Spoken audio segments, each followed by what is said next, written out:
Secretary, International Cultural Affairs Department এবং Department। প্রতি মাসে আপনারা জানেন যে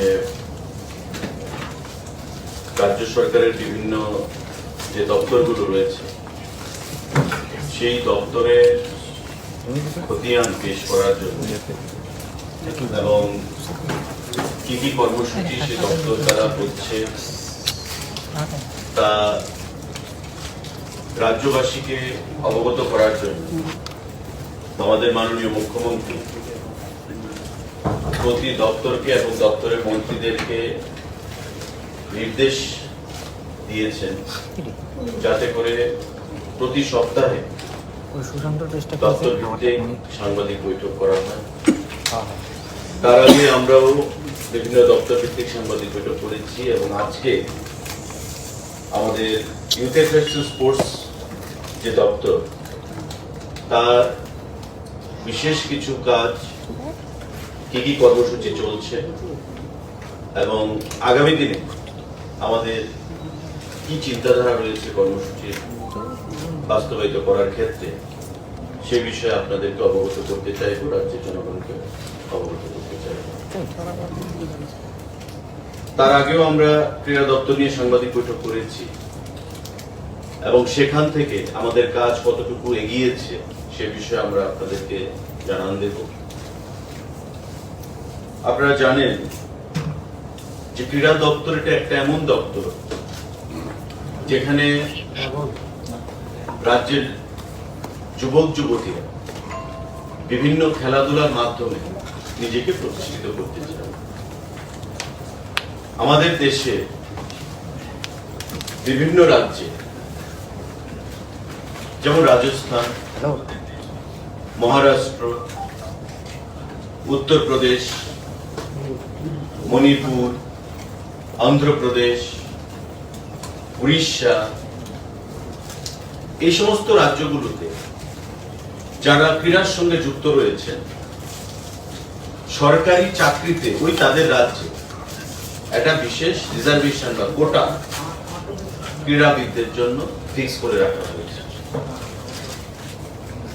রাজস্থান গভর্নমেন্টের যে সার্কুলার আমরা এনেছি বা উত্তরপ্রদেশ গভর্নমেন্টের যে সার্কুলার আমরা এনেছি, মণিপুর গভর্নমেন্টের সার্কুলার আমরা এনেছি এবং যে রাজ্যগুলোর কথা আমি বললাম এখানে প্রতিটা রাজ্য থেকে তাদের গভর্নমেন্টের সার্কুলার আমরা এনেছি। আমরা দেখলাম যে কোথাও 2%, কোথাও 4%, কোথাও group A, B, C, D, আবার কোথাও গ্রুপ সি, গ্রুপ বি, সেই ক্ষেত্রে তাদের জন্য রিজার্ভেশন রয়েছে সরকারি চাকরির ক্ষেত্রে।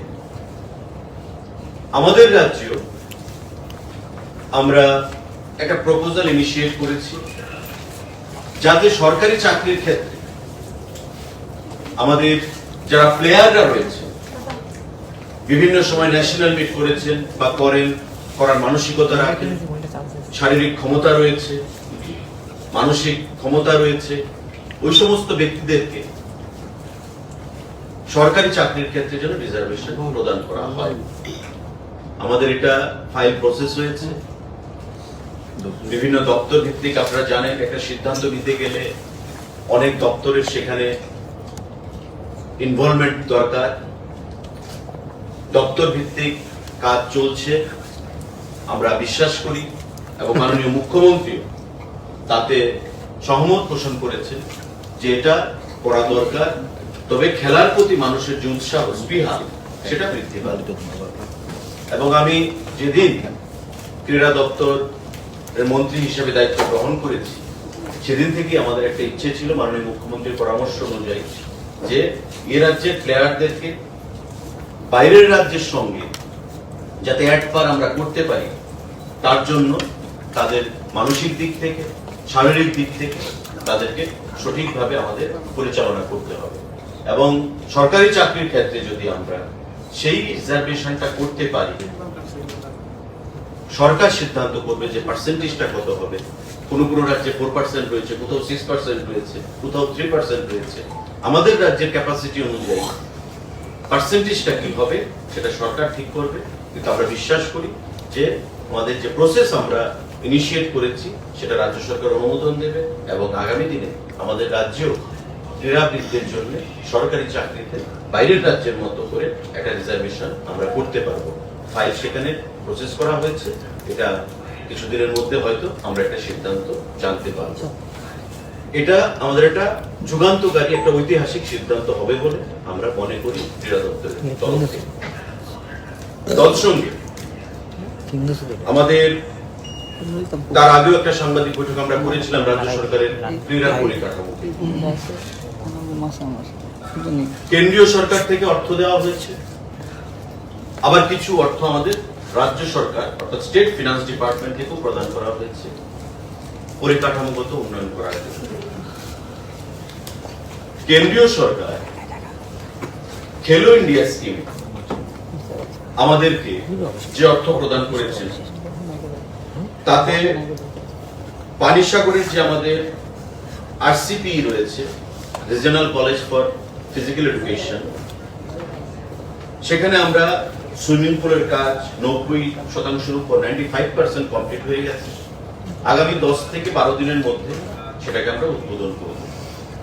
অত্যাধুনিক সুইমিং পুল, যেখানে সারা ত্রিপুরা রাজ্যের কথা বিবেচনা করে, যেহেতু এটা আমাদের একটা রিজিওনাল কলেজ ফিজিক্যাল এডুকেশনের, তাতে যাতে অত্যাধুনিক একটা সুইমিং পুল করা যায় আমরা প্রস্তাব দিয়েছিলাম কেন্দ্রীয় সরকারের কাছে, এবং কেন্দ্রীয় সরকার আমাদেরকে অর্থ প্রদান করেছে। 95% কাজ কমপ্লিট হয়ে গেছে এবং আমরা বিশ্বাস করি যে আগামী 10-12 দিনের মধ্যে আমরা সেটাকে উদ্বোধন করতে পারবো এবং রাজ্যবাসীর উদ্দেশ্যে সেটাকে আমরা উৎসর্গ করতে পারবো। খেলো ইন্ডিয়া স্কিমে আমাদের খোয়াই সরকারি যে দ্বাদশ শ্রেণী বিদ্যালয়, তার মাঠে সিনথেটিক ফুটবল টার্ফের কাজ প্রায় 70% কমপ্লিট হয়ে গেছে। যারা এজেন্সি কাজ করছেন তাদের সঙ্গে আমাদের যা কথা যে নভেম্বর মাসের মধ্যে সেই কাজ কমপ্লিট হবে। 5 কোটি টাকা ব্যয় সেখানে সিনথেটিক ফুটবল টার্ফের কাজ চলছে। আমরা এই নভেম্বর মাসে তাকে উদ্বোধন করতে পারবো দ্বাদশ শ্রেণী স্কুলের মাঠে।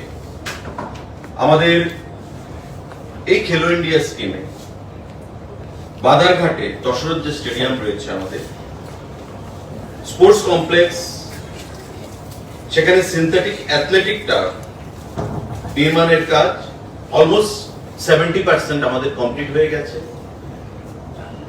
আমরা বিশ্বাস করি যে আগামী কিছুদিনের মধ্যে, মাস 1.5 থেকে 2 মাসের মধ্যে এই অ্যাথলেটিক সিনথেটিক টার্ফ যে কাজ শুরু হয়েছিল সেটার কাজ সম্পন্ন হবে এবং আমরা সেটাকে উদ্বোধন করতে পারবো। এটা হচ্ছে আমাদের কেন্দ্রীয় সরকারের খেলো ইন্ডিয়া স্কিম। ডাইরেক্ট অর্থ যেটা প্রদান করেছে কেন্দ্রীয় সরকারের আমাদের ক্রীড়া দপ্তর। তার বাইরে ক্রীড়ার পরিকাঠামোকে উন্নয়ন করার জন্য রাজ্য সরকার অর্থ দপ্তর আমাদেরকে অর্থ প্রদান করেছে। উমাকান্ত যে আমাদের মিনি স্টেডিয়াম, সেই উমাকান্তের মিনি স্টেডিয়ামে 5 কোটি টাকা আমাদের দেওয়া হয়েছে। ফুটবল টার্ফ, আপনারা জানেন যে আগরতলা শহরের ঐতিহ্যবাহী মিনি স্টেডিয়াম উমাকান্ত স্টেডিয়াম, এবং সেখানে রাখাল শিল্ড, আমাদের ক্লাব লিগগুলো ফুটবলের বিশেষ করে খেলা হয়ে থাকে। বিগত দিনে বা বিগত সরকার এই মাঠটাকে পরিচর্যা বা এই মাঠটাকে উন্নত করার জন্য কোনো ধরনের পদক্ষেপ তারা গ্রহণ করেন। আমাদের সরকার গঠিত হওয়ার পর আমরা সেটা চিন্তা ভাবনা করেছি এবং রাজ্য সরকার থেকে আমরা অর্থ গ্রহণ করেছি, তাদের আমাকে অর্থ প্রদান করেছে। আমি ধন্যবাদ জানাবো মাননীয় মুখ্যমন্ত্রী এবং অর্থমন্ত্রীকে, যে সাহায্যের হাত আমাদের বাড়িয়ে দিয়েছে এবং এটাকে বিশ্বমানে অ্যাস্ট্রোটার্ফ আমাদের তৈরি হয়ে গেছে। আগামী 4 তারিখ মাননীয় মুখ্যমন্ত্রী এবং উপমুখ্যমন্ত্রীর হাত ধরে আমরা তার শুভ সূচনা করব, তার উদ্বোধন করব এবং সেদিন ত্রিপুরা ফুটবল অ্যাসোসিয়েশন থেকে একটা ফুটবল ম্যাচেরও সেখানে আয়োজন করা হবে আগরতলার নামি দামি দুটো ক্লাবের মধ্যে। শুধু তাই নয়, এই যে ফুটবল টার্ফ যেটা আমরা প্লেয়ারদের উদ্দেশ্যে উৎসর্গ করব 4 তারিখ, সেদিন আমি আবার ধন্যবাদ জানাবো রাজ্যের মাননীয় মুখ্যমন্ত্রীকে এবং উপমুখ্যমন্ত্রী তথা অর্থমন্ত্রীকে, যে ফ্লাড লাইট আগরতলার বুকে কোথাও নেই খেলাধুলার জন্য। আমি আবেদন জানিয়েছিলাম মাননীয় অর্থমন্ত্রীকে এবং মুখ্যমন্ত্রীকে যে যেহেতু আমরা একটা মিনি স্টেডিয়াম, এটা আমাদের অনেক ঐতিহ্য রয়েছে আমাদের এই উমাকান্ত মিনি স্টেডিয়ামে, অনেক প্লেয়াররা খেলেছেন এখানে, একটা স্কুল, ঐতিহ্যবাহী রাজামহলের স্কুল, তো স্বাভাবিকভাবেই তাতে যদি আমরা একটা ফ্লাড লাইট লাগাতে পারি তবে জিনিসটা সুন্দর হবে। আরো রাত্রির বেলা আমরা ভালো খেলার আয়োজন করতে পারবো। এবং তারা আমার কথায় সাড়া দিয়েছেন। সেক্রেটারি সাহেব এখানে ভূমিকা গ্রহণ করেছেন, আমাদের ক্রীড়া দপ্তর ভূমিকা গ্রহণ করেছে এবং খুব তৎক্ষণাৎ আমাদেরকে প্রায় 3.5 কোটি টাকার উপর প্রদান করেছেন এই ফ্লাড লাইট ইনস্টলেশনের জন্য। তো যেদিন 4 তারিখ আমরা এই সিনথেটিক ফুটবল টার্ফের শুভ সূচনা করব, সেদিন ফ্লাড লাইট নির্মাণের শিলান্যাস করব, ফাউন্ডেশন স্টোন 4 তারিখে মাননীয় মুখ্যমন্ত্রী এবং উপমুখ্যমন্ত্রীর হাত ধরে উমাকান্ত মিনি স্টেডিয়ামে। আমরা আশা করব যে ফ্লাড লাইটের যে নির্মাণ হবে সেটা এজেন্সি যেটা আমাদেরকে বলেছে যে মাস 2-3 সময় লাগবে সেটাকে নির্মাণ করতে। আগামী নির্বাচনের আগে আমাদের বিশ্বাস হয়তোবা আমরা ফ্লাড লাইটের মাধ্যমেও খেলা এখানে সূচনা করতে পারবো। সাংবাদিক বন্ধুদেরকে আমরা সেটা অবগত করতে চাইছি। উমাকান্ত স্টেডিয়ামের বাইরে জিরানিয়াতে শচীন্দ্রনগর উচ্চ বিদ্যালয় মাঠে সিমিলার 5 কোটি টাকা ব্যয়ে অ্যাস্ট্রো টার্ফ ফুটবলের সেখানে নির্মাণ হয়েছে এবং আমাদের বিশ্বাস যে 4 তারিখে আমরা উমাকান্ত মাঠের সেখানে সূচনা করব। 10 থেকে 12 তারিখের মধ্যে জিরানিয়া স্থিত যে শচীন্দ্রনগর উচ্চ বিদ্যালয় সেখানকার যে অ্যাস্ট্রো টার্ফ তার আমরা উদ্বোধন করব। সেটাও বিশ্বমানের তৈরি করা হয়েছে 5 কোটি টাকা ব্যয়ে আমাদের জিরানিয়াতে শচীন্দ্রনগর উচ্চ বিদ্যালয়। একই মাঠ সিনথেটিক ফুটবল টার্ফ বিশ্বমানের বেলোনিয়া স্থিত বিকেআই ফুটবল মাঠে টার্ফ নির্মাণের কাজ সেটাও শেষের পথে এবং নভেম্বরের মধ্যেই সেটাকে আমরা শুভ সূচনা করব। একই মাঠ বিশ্বমানের অ্যাস্ট্রো টার্ফ ফুটবলের সিনথেটিক মোহনপুর বিধানসভা কেন্দ্রে তুলাবাগান স্থিত উত্তর দেবেন্দ্রনগর উচ্চতর বিদ্যালয় মাঠে সেখানে কাজ চলছে এবং আগামী নভেম্বরের মধ্যে তার শুভ সূচনা আমরা করতে পারবো। সেটা যারা এজেন্সি কাজ করছে তারা আমাদেরকে কথা দিয়েছেন, অর্থাৎ রাজ্য সরকারের অর্থ দিয়ে 5 কোটি টাকা করে একটা অ্যাস্ট্রো টার্ফ ইনটু 4, একটা উমাকান্ত, একটা জিরানিয়াতে, একটা মোহনপুরে এবং একটা বেলুনিয়াতে 4টা 20 কোটি টাকার অ্যাস্ট্রো টার্ফ যা রাজ্য সরকার অর্থ দপ্তর প্রদান করেছে সেটা আমরা শুভ সূচনা করছি আগামী নভেম্বর মাসের মধ্যে 4টি অ্যাস্ট্রো টার্ফে। এবং তৎসঙ্গে আগামী 4 তারিখ উমাকান্ত মিনি স্টেডিয়ামে ফ্লাড লাইটের শিলান্যাস, যা খেলা শুরু হবে আগামী 2-4 মাস পর থেকে, যে ফ্লাড লাইটের শিলান্যাস আমরা করব মাননীয় মুখ্যমন্ত্রী এবং উপমুখ্যমন্ত্রীর হাত ধরে। এই হলো আমাদের স্টেট ফিনান্সে যে ইনফ্রাস্ট্রাকচার চলছে সেটা। এবং বিগত দিনে খেলো ইন্ডিয়া স্কিমে গভর্নমেন্ট অফ ইন্ডিয়া যে আমাদেরকে অর্থ প্রদান করেছে সেটা আমরা বললাম যে পানিসাগরে সুইমিং পুল, খোয়াইতে অ্যাস্ট্রো টার্ফ ফুটবলে, আমাদের বাধারঘাটে দশরথদের যে স্টেডিয়াম স্পোর্টস কমপ্লেক্স তাতে আমাদের অ্যাথলেটিক্স টার্ফ প্রায় 80% কাজ সেখানে আমাদের সম্পন্ন হয়েছে। সাংবাদিক বন্ধুরা, তার বাইরে আমাদের কেন্দ্রীয় সরকার, এখানে সেক্রেটারি সাহেব আছেন, ওনারও সেখানে নিশ্চয়ই জানা রয়েছে, 17.5 কোটি টাকা আমাদের প্রদান করছে।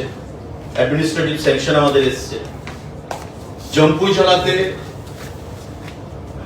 স্কুল মাঠে ফুটবল অ্যাস্ট্রোটার্ফ করার জন্য, কারণ উপজাতীয় অংশেও আমাদের জোর দিতে হবে খেলাধুলার দিক থেকে। তাই জম্পু জেলাতে আমরা স্কুল মাঠে সেখানে 5 কোটি টাকা পেয়ে অ্যাস্ট্রোটার্ফ ফুটবলের আমরা তৈরি করব। তৎসঙ্গে আমাদের একটা হকির জন্য দীর্ঘদিনের চাহিদা ছিল, হকির অ্যাস্ট্রোটার্ফ তৈরি করার জন্য দশরথ দেবপুর মাঝে আমাদের যে স্টেডিয়াম রয়েছে স্পোর্টস কমপ্লেক্স, সেখানে আমরা হকির জন্য অ্যাস্ট্রোটার্ফ তৈরি করব। এবং তৎসঙ্গে আমাদের যে পানিসাগরে যে regional college for physical education centre সেখানে রয়েছে, সেখানে একটা বিশ্বমানের অ্যাথলেটিক স্টাফ সেখানে হবে, সিনথেটিক স্টাফ। টোটাল 3টে প্রজেক্টের জন্য আমাদেরকে 17.5 কোটি টাকা আমরা এনেছি বা অ্যাডমিনিস্ট্রেটিভ স্যাংশন এসেছে। আগামী 10-15 দিনের মধ্যে আমাদের 50% অর্থ প্রদান করে দেওয়া হবে এবং আমরা কাজ শুরু করতে পারব। এই হলো আমাদের ইনফ্রাস্ট্রাকচার রিলেটেড, অর্থাৎ রাজ্যের প্রতিটি জায়গায় ফুটবল, সুইমিং, অ্যাথলেটিক্স এই সমস্তকে কেন্দ্র করে যাতে করে আমরা পরিকাঠামোগত উন্নয়ন করতে পারি, যেটা বিগত দিনে ছিল না, জোর দেওয়া হয়নি পরিকাঠামোগত উন্নয়ন। সেই পরিকাঠামোগত উন্নয়ন করার পর তারপর প্লেয়ারদেরকে বেছে তাদেরকে ওই পরিকাঠামোর মধ্যে যাতে বিশ্বমানের খেলা যোগ্য আমরা করতে পারি, সেই চেষ্টা আমরা ক্রীড়া দপ্তর থেকে, রাজ্য সরকার থেকে আমরা করে যাচ্ছি। তার বাইরে আপনারা জানেন যে 100 জুনিয়র পিআই ফিজিক্যাল ইনস্ট্রাক্টর, যারা শারীরিক শিক্ষক আমরা বলি, ফিজিক্যাল ইনস্ট্রাক্টর, তাদের রিক্রুটমেন্টের প্রসেস মোটামুটি এগিয়ে গেছে। অ্যাপ্লিকেশন প্রায় 2700-র উপর জমা পড়েছে। আমরা দেখতে পাচ্ছি যে এই জুনিয়র পিআই এর রিক্রুটমেন্টকে নিয়ে সারা রাজ্যে একটা, যারা শিক্ষাগত যোগ্যতা রয়েছে পিআইদের, তাদের মধ্যে একটা উন্মাদনা রয়েছে, স্ক্রুটিনি চলছে। তারপর যে প্রসেস, সেই প্রসেসের মাধ্যমে আগামী নভেম্বর বা ডিসেম্বর মাসের মধ্যে সেই প্রসেসের মাধ্যমে তার রিক্রুটমেন্ট সম্পূর্ণ হবে বলে আমরা আশা করি। আমাদের 100 জুনিয়র পিআই, যা ফিনান্স দপ্তর আমাদের অনুমোদন প্রদান করেছে। তার বাইরে আমরা সিদ্ধান্ত গ্রহণ করেছি যে যুব কল্যাণ এবং ক্রীড়া দপ্তর আগামী মাস থেকে সারা রাজ্যে ক্যাম্পেইন এগেইনস্ট মিনাস অফ ড্রাগ আমরা চালু করব। ড্রাগের বিরুদ্ধে, নেশার বিরুদ্ধে সরকারিভাবে আমরা সারা রাজ্যব্যাপী ক্যাম্পেইন শুরু করব, যাতে করে স্ট্রিট ড্রামা থাকবে, স্ট্রিট কর্নার থাকবে, আইসি অ্যাক্টিভিটিস থাকবে, যে পাবলিসিটির মাধ্যমে ফ্ল্যাক্স প্রিন্টিং বা বিভিন্ন ভাবে মহকুমা ভিত্তিক আমাদের প্রতিটি মহকুমাতে আমরা এই কর্মসূচি করব, যাতে করে যুবকদেরকে আমরা সজাগ করতে পারি, অ্যাওয়্যার করতে পারি ড্রাগের যে অভিশাপ, সেই অভিশাপের বিরুদ্ধে। এবং পরবর্তী পর্যায়ে আগরতলা শহরেও বড় কর্মসূচির মাধ্যমে আমরা নেশা বিরোধী অভিযানের সমাপন করব এবং আমাদের বড় কিছু সাংস্কৃতিক অনুষ্ঠানেরও সেখানে চিন্তা ভাবনা রয়েছে, খেলাধুলার চিন্তা ভাবনা রয়েছে, সেগুলো আপনাদেরকে সঠিক সময়ে আমরা জানিয়ে দেব। তো আমরা চিন্তা ভাবনা করছি যাতে করে এই নেশার যে অভিশাপ, তার বিরুদ্ধে রাজ্যের যুবকদেরকে একত্রিত করা যায় এবং মহকুমা ভিত্তিক প্রতিটি মহকুমাতে যেখানে আমাদের ক্রীড়া দপ্তর এবং যুব কল্যাণ দপ্তরের সেখানে অফিস রয়েছে, সেখানে প্রতিটি জায়গায় আমরা মানুষকে সঙ্গে নিয়ে আমরা ক্যাম্পেইন শুরু করব নেশার বিরুদ্ধে, মানুষকে সজাগ করার জন্য, বিশেষ করে যুবকদেরকে সজাগ করার জন্য। তার বাইরে আমাদের পিএম ডিভাইন, প্রধানমন্ত্রী উত্তর পূর্বাঞ্চলের প্রতিটি রাজ্য থেকে ডোনার মিনিস্ট্রির মাধ্যমে development of north eastern reason, সেই মিনিস্ট্রির মাধ্যমে বিভিন্ন দপ্তর ভিত্তিক প্রপোজাল ইনিশিয়েটিভ মানে ইনভাইট করেছে, যে প্রতি দপ্তর ভিত্তিক কি কি উন্নয়নমূলক কর্মসূচি করা যায় যাতে করে ইকোনমিক্যাল সেক্টরেও যুবকদেরকে বা জনগণকে আমরা মোটিভেট করতে পারি। আমরা ক্রীড়া দপ্তর থেকে প্রায় 200 কোটি টাকার প্রজেক্ট পাঠিয়েছি এবং সেই প্রজেক্টকে এখানে সেক্রেটারি সাহেব আছেন। গত পরশুদিন ডোনার মিনিস্ট্রির সঙ্গে ওনার ভিসি হয়েছে, ভিডিও কনফারেন্স। সেখানে আমাদের এই প্রপোজালকে অ্যাকসেপ্ট করা হয়েছে। প্রায় 200 কোটি টাকার প্রস্তাব আমরা পাঠিয়েছি। যেমন দশরথদের যে আমাদের স্পোর্টস কমপ্লেক্স রয়েছে বাজারঘাটে, সেটাকে আপগ্রেডেশনের জন্য। সেখানে আপনি দেখবেন প্র্যাকটিক্যালি বিগত 25 বছরে কিছুই নেই, শুধু লাল মাটি রয়েছে, খেলাধুলার কোনো পরিবেশ নেই, বাউন্ডারি ওয়াল নেই, শুধু দুটো স্ট্যান্ড দাঁড় করিয়ে রাখা হয়েছে। তো আমরা প্রশ্ন রাখতে পারি যে 25 বছর যে সরকার ছিল তারা ক্রীড়া ক্ষেত্রে তাদের ভূমিকা কি ছিল, পরিকাঠামোগত উন্নয়নে তাদের ভূমিকা কি ছিল? প্র্যাকটিক্যালি বিগ জিরো আমরা যেটা দেখতে পাই। তো সেটাকে আপগ্রেডেশনের জন্য আজকে আমি পরিকাঠামোগত উন্নয়নের ক্ষেত্রে আমি বললাম যে সেখানে হকি স্টার্ট করা হচ্ছে, অ্যাথলেটিক স্টার্ট করা হচ্ছে, এবং যে 200 কোটি টাকার প্রস্তাব পাঠানো হয়েছে তাতে আমাদের এই দর্শকদের যে স্টেডিয়াম আমরা চাইছি সেটাকে বিশ্বমানের তৈরি করে যাতে আমরা ন্যাশনাল গেমসের মতো আসর এখানে আয়োজন করতে পারি, তার জন্য সেই প্রস্তাব রাখা হয়েছে এবং সেটা পাঠানো হয়েছে। পিএম ডিভাইন যে প্রকল্প তাতে সেটাকে অ্যাকসেপ্ট করা হয়েছে। পরবর্তী সময়ে তারা কত টাকা মঞ্জুর করা হবে, কোন কোন প্রজেক্টে সেখানে স্যাংশন দেওয়া হবে, ডোনার থেকে সেটা ক্রস ভেরিফিকেশন করে এক্সামিন করে সিদ্ধান্ত গ্রহণ করা হবে। আমরা আশাবাদী যে আগামী দিনে আমরা এই প্রজেক্টটাকে স্যাংশন করাতে পারলে আমাদের যে স্বপ্ন দশরথদেব স্টেডিয়ামটাকে একটা বিশ্বমানের তৈরি করা এবং সেখানে যেন ন্যাশনাল গেমস লেভেলের আমরা কর্মসূচি আয়োজন করতে পারি, সেটাকে বাস্তবায়নে আমরা একটা গ্রুপ দিতে পারবো। আমাদের মণিপুর যদি সেটা করতে পারে, পার্শ্ববর্তী মণিপুর আয়তন ত্রিপুরার মতো, জনসংখ্যাও বেশি নয়, আজকে মণিপুর যদি করতে পারে আমরা কেন পারবো? বিগত 25 বছর সেটাকে কোন ধরনের প্রস্তাব বা কোন ধরনের ইনিশিয়েটিভ আমরা লক্ষ্য করিনি। তৎসঙ্গে সেক্রেটারি সাহেব যে ভিডিও কনফারেন্স করেছেন, ভোলাগিরি যে আমাদের একটা মাঠ রয়েছে আপনারা দেখবেন, সেই ভোলাগিরি মাঠটাকে একটা মিনি স্টেডিয়াম করার জন্য, কারণ আমাদের বর্তমান যে আস্তাবল গ্রাউন্ড রয়েছে সেখানে টু বি অনেস্ট খেলাধুলা থেকে বেশি অন্য কাজ হয়। আপনি কোভিডের বাজার সেখানে বসে, জনসভাগুলো সেখানে হয়, গাড়ির ড্রাইভিংও মানুষ সেখানে শেখে, বিভিন্ন কালচারাল কর্মসূচি সেখানে হয়। তো প্র্যাকটিক্যালি এখন আর সেটা খেলাধুলার জন্য নয়, এটা অন্য অ্যাক্টিভিটিসের জন্য বেশি ইউজ করা হয়। তাই ছোট আকারে হলেও ভোলাগিরি মাঠটাতে একটা মিনি স্টেডিয়াম করার জন্য আমরা প্রায় 25-30 কোটি টাকার একটা প্রজেক্ট আমরা পাঠিয়েছি ওই পিএম ডিভাইন স্কিমে, প্রকল্পে। আমরা অপেক্ষা করব, আশাবাদী যে সেটাকে স্যাংশন দেওয়া হবে এবং আমরা সেখানে অনলি ফর স্পোর্টস অ্যাক্টিভিটিস যা উৎসর্গ করা হবে শুধু খেলাধুলার জন্য এই ভোলাগিরি মাঠটা, তার বাইরে অন্য কিছু নয়। আমরা সেখানে কিছু একটা নতুন প্রকল্প করতে চাইব মিনি স্টেডিয়াম রূপে, সেটাকে প্রস্তাব পাঠানো হয়েছে।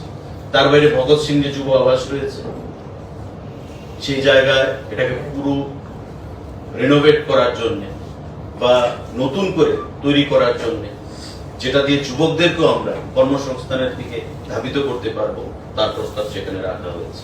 বিভিন্ন জায়গায় আরো ইউথ হোস্টেলের প্রস্তাব পাঠানো হয়েছে, যাতে করে টোটাল ক্রীড়া ক্ষেত্রে আমরা পরিকাঠামোগত উন্নয়ন, পাশাপাশি প্লেয়ারদেরকে মোটিভেশনের মাধ্যমে চাকরির ক্ষেত্রে তাদেরকে ফিউচারকে সুনিশ্চিত করার জন্য এবং ইকোনমিক্যালি ভায়াবল এমন কিছু পদক্ষেপ গ্রহণ করা যায়, সেই প্রস্তাবই পিএম ডিভাইন প্রকল্পে পাঠানো হয়েছে। আমরা বিশ্বাস করি রাজ্য সরকারের এই প্রস্তাব কেন্দ্রীয় সরকারের ডোনার মন্ত্রক সেটাকে সম্মতি প্রদান করবে এবং সঠিক সময়ে তারা আমাদেরকে সেই অর্থ প্রদান করবে এবং আমরা পরিকাঠামোগত উন্নয়নের দিকে ঝাঁপিয়ে পড়ব। তো এই যে বিষয়গুলো ক্রীড়া দপ্তর আমরা করছি, তার বাইরে আমাদের বিভিন্ন কর্মসূচি এখানে রয়েছে, যেমন এনএসএস, আমাদের যে ন্যাশনাল সার্ভিস স্কিম, যা একটা গুরুত্বপূর্ণ ভূমিকা পালন করে প্রতি বছরই ত্রিপুরা রাজ্যে রক্তদানের ক্ষেত্রে বিভিন্ন সামাজিক কর্মকাণ্ডের জন্য এনএসএস আমাদের ভারতবর্ষের মহামান্য রাষ্ট্রপতি মহোদয়া শ্রীমতী দ্রৌপদী মুর্মুর হাত ধরে 3 জন এনএসএস স্বেচ্ছাসেবক এবং সেবিকা 2020 এবং 21 শিক্ষাবর্ষের জাতীয় সেবা প্রকল্প পুরস্কার গ্রহণ করেন। কবে? 24 সেপ্টেম্বর 2022 দিল্লি।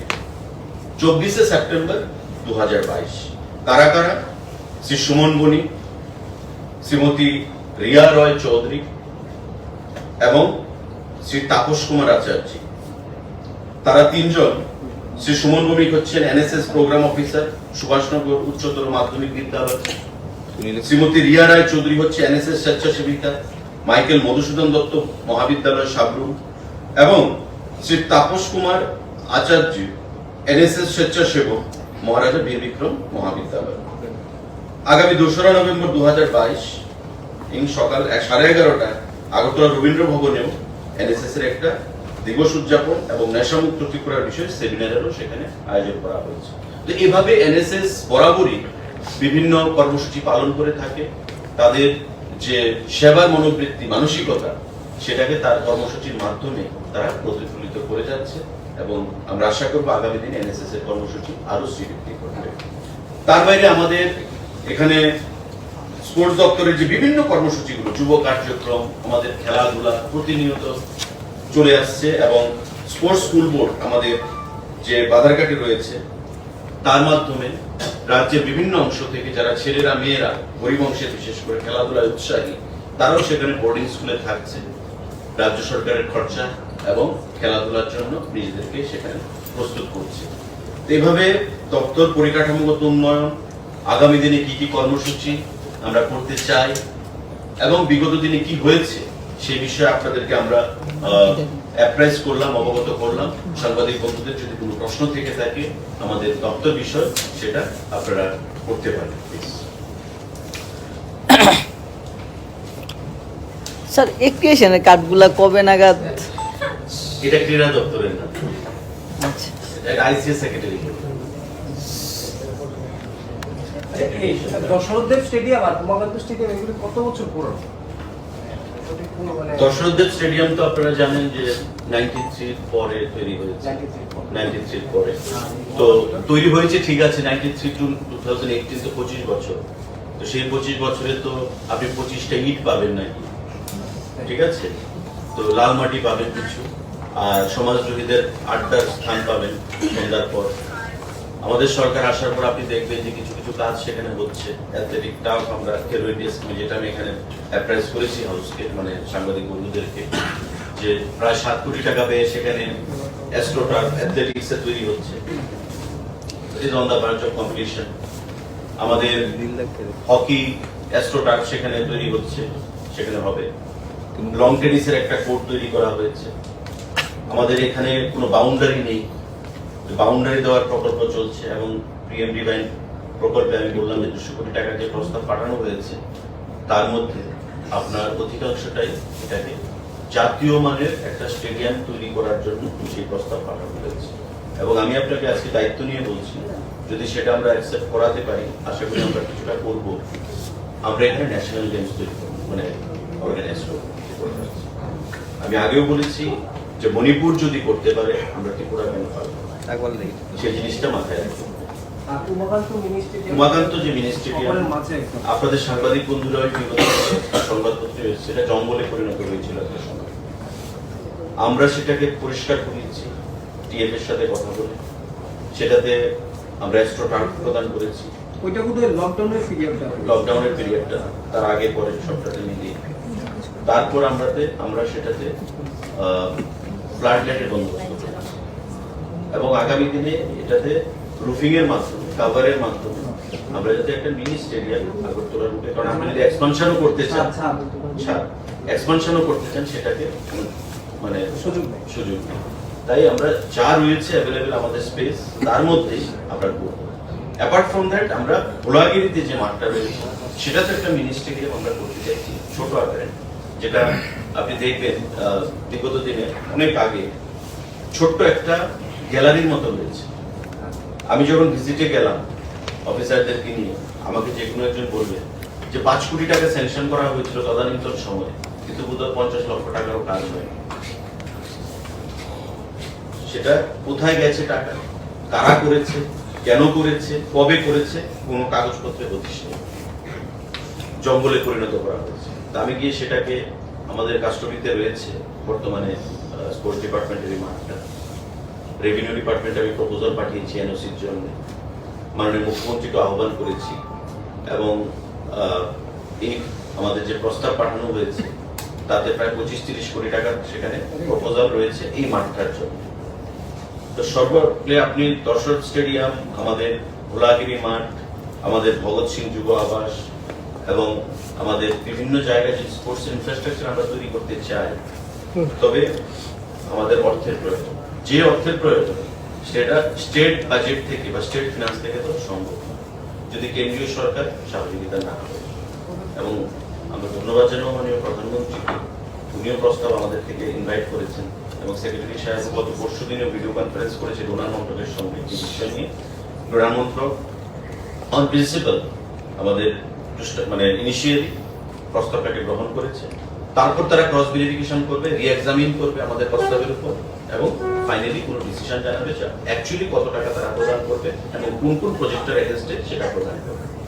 চাকুরিতে সংরক্ষণের ক্ষেত্রে ক্রাইটেরিয়া কি শুধু ন্যাশনাল গেমসে পার্টিসিপেট করেছে এরকম কিছু না, যারা আমরা যে প্রস্তাবটা আমরা রাজ্য সরকার থেকে মানে দপ্তর থেকে government of Rajasthan, government of UP, government of Manipur, government of Andhra Pradesh, government of most of Orissa, government of Maharashtra notification গুলো আমরা এনেছি। কোন কোন স্টেটে আপনারা, যেটা আমি আগেও বলেছি, 2%, কোন কোন ক্ষেত্রে 3%, কোন কোন ক্ষেত্রে 5-6%, বড় বড় স্টেট রয়েছে সেখানে সংখ্যা বেশি। সেখানে যে ক্রাইটেরিয়া সেটা হচ্ছে তারা গোল্ড মেডেল পেয়েছে বিভিন্ন সময় বা মেডেল পেয়েছে, নট অনলি ব্রোঞ্জ, সিলভার, যাই ন্যাশনাল মিট করেছে বা খেলাধুলাতে যাদের যশ রয়েছে ওই সমস্ত ব্যক্তিদের। কারণ আমরা যদি এটা এরা যে করতে পারি, তবে খেলার প্রতি এখন অনেকের একটা অনীহা রয়েছে যে খেলি কি হবে, আমি পড়াশোনা করব, কিন্তু যদি আমি রিজার্ভেশনটা রাখতে পারি তবে খেলাধুলার প্রতি যে আমার সেই ব্রিলিয়ান্স নেই, আমি খেলাধুলার মাধ্যমে আমার শারীরিক ক্ষমতা রয়েছে, খেলাতে আমার এক্সপার্টাইজ রয়েছে, আমি খেলাধুলার মাধ্যমে সরকারি চাকরি পাবো। আজকে প্রতিটা ক্ষেত্রে যদি আমি এসসিদের জন্য রিজার্ভেশন রয়েছে, এসটিদের জন্য রয়েছে, বা ফিজিক্যালি চ্যালেঞ্জ যারা তাদের জন্য রয়েছে, এক্স আর্মিম্যানদের জন্য রয়েছে, খেলোয়াড়দের জন্য কেন থাকবে? আজকে ভারতবর্ষের সরকারের আপনি দেখবেন বা জানবেন নিশ্চয়ই সাংবাদিকতার সঙ্গে যারা যুক্ত হয়েছে, যেখানে বাজেট ছিল 700 কোটি 800 কোটি টাকা, আজকে সেই বাজেট কেন্দ্রীয় সরকারের খেলা মানে স্পোর্টস ডিপার্টমেন্টের প্রায় 2300-2400 কোটি টাকা থেকে বর্তমান সরকারের আমলে। এবং তার রিফ্লেকশন আপনি দেখতে পাবেন যে খেলাধুলাকে প্রাধান্য দিলে পরে আমাদের মেডেল আসছে, সফলতা আসছে জাতীয় স্তরে, আন্তর্জাতিক স্তরে। তো সেটা মাথায় রেখে আমাদের রাজ্যকেও যদি খেলাধুলা এগিয়ে নিয়ে যেতে হয়, রাজনীতির আখড়া ছিল বিগত দিনগুলোতে এই স্পোর্টস ডিপার্টমেন্ট বা প্রতিটা দপ্তরে, সেই কালচারটাকে যদি আপনার চেঞ্জ করতে হয়, সারা রাজ্যের যুবকদেরকে যদি মোটিভেট করতে হয় খেলাধুলার ক্ষেত্রে, তবে সরকারি চাকরিতে রিজার্ভেশন জরুরি। আমি মাননীয় মুখ্যমন্ত্রীর সঙ্গে কথা বলেছি, উনিও প্রপোজালকে সম্মতি প্রদান করেছেন, ক্রীড়া দপ্তর থেকে প্রপোজাল দেওয়া হয়েছে এবং আপনারা এটা জানেন যে জিএপিএনটি থেকে করে এসসি এসটি দপ্তর যুক্ত হয়েছে, তাদের ওপিনিয়ন নিয়ে, ল ডিপার্টমেন্টের ওপিনিয়ন নিয়ে আমরা সিদ্ধান্ত গ্রহণ করবো, ক্যাবিনেটের সিদ্ধান্ত গ্রহণ করবো। তো এখন পর্যন্ত যা রয়েছে পজিটিভই রয়েছে, আমরা আশা করবো যে খুব শীঘ্রই সেটাকে নিয়ে আমরা একটা আসল সিদ্ধান্তে পৌঁছতে পারবো। ক্রাইটেরিয়া কত পার্সেন্ট হবে, কি হবে, এলিজিবিলিটি সেটাকে নিয়ে, কিন্তু reservation for sportsman, that should be the main criteria. সেটা হচ্ছে আমাদের main. in all jobs. In all jobs. In all jobs. Let it be decided by the government first.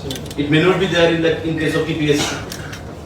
Because if you have expertise in sports, but if you don't have the brilliance, then what will be the use if you are a civil servant?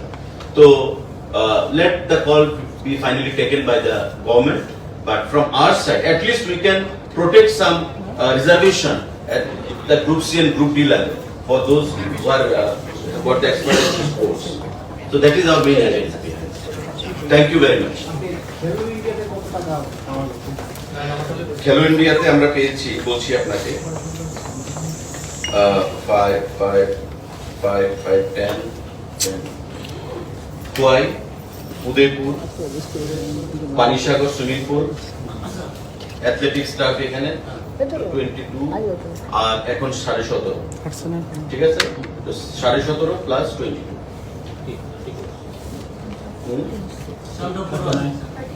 39 plus এই হচ্ছে খেলো India plus 20 CR from state budget this time, যেটাতে উমাকান্ত করা হচ্ছে, জিরানিয়া করা হচ্ছে, যেটাতে মোহনপুর করা হচ্ছে এবং বেলুনিয়া করা হচ্ছে। This is the first time in the history of sports department. জার্নালিস্টদের অ্যাক্রেডিটেশনের ব্যাপারে যেটা কোশ্চেন ছিল এটা আমরা প্রসেসে আছে, নভেম্বরের মধ্যেই আমরা এটা কাজ শেষ করতে লক্ষ্য রাখছি। সঙ্গে হেলথ ইন্স্যুরেন্সের আমরা already RFP request for proposal আমরা ইনভাইট করেছি। এই কাজটাও নভেম্বরের 20 তারিখের পরেই মানে প্রসেসটা শেষ হয়ে যাবে RFP। এরপরে আমরা বলতে পারবো যে কোম্পানি সেখানে সিলেক্টেড হয়েছে এবং অ্যাক্রেডিটেশন তো অবশ্যই লাগবে, জার্নালিস্ট ছাড়া তো ইনফ্লুয়েন্স হবে না, অ্যাক্রেডিটেড কার্ড থাকতেই হবে, ঠিক আছে? আমাদের টার্গেট আছে 500, এখন ডিপেন্ড করবে তাদের কোয়ালিফিকেশন ইত্যাদি, এগুলো থাকতে হবে। মানে অনেক ক্ষেত্রে যারা দরখাস্ত এসছে প্রিলিমিনারি যারা স্কুটিন হয়েছে তাদের কাছে ক্লাস 8 পাস করাও নেই, তো এগুলো একটু দেখতে হবে আলটিমেটলি ক্রাইটেরিয়া কি দাঁড়ায়।